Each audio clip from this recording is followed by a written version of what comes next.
जानो से बेसी हम जकरा चाहलिए, हर एक दिल के बात ओकरा कहलिए। जानो से बेसी हम जकरा चाहलिए, हर एक दिल के बात ओकरा कहलिए। जाके दूसरा के बगिया में फुला गेल रे, जाके दूसरा के बगिया में फुला गेल रे। हमर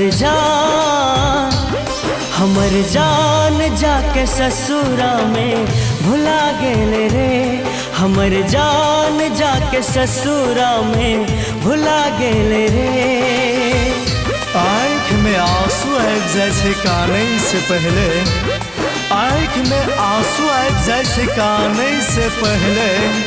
रात में सपना टूट जाइ छै जागै से पहले। लोग कहे छै कि प्यार करना गलत है, मुदा रोक ले कोई प्यार होय से पहले। हंसत आँख के वो हमरा कनाका, चल गेल वो पगली पागल बनाका। हो हंसत आँख के वो हमरा कनाका, चल गेल वो पगली पागल बनाका।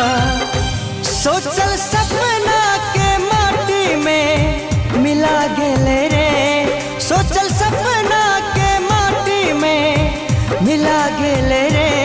हमर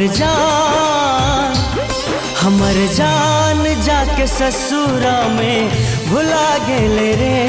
हमर जान जाके ससुरा में भुला गेल रे।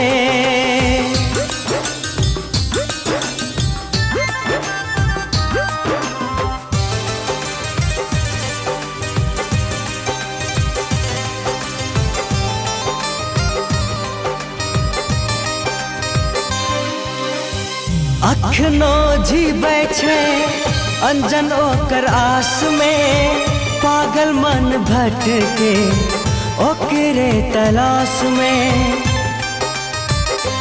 हो अखनो जीबै छी हम ओकरे तलाश में, पागल मन भटके ओकरे आस में। रमेश राइटर के जियरा जरा गेल रे, गुणानंद के जियरा जरा गेल रे। हमर जान जाके ससुरा में भुला गेल रे। हमर जान जाके ससुरा में भुला गेल रे।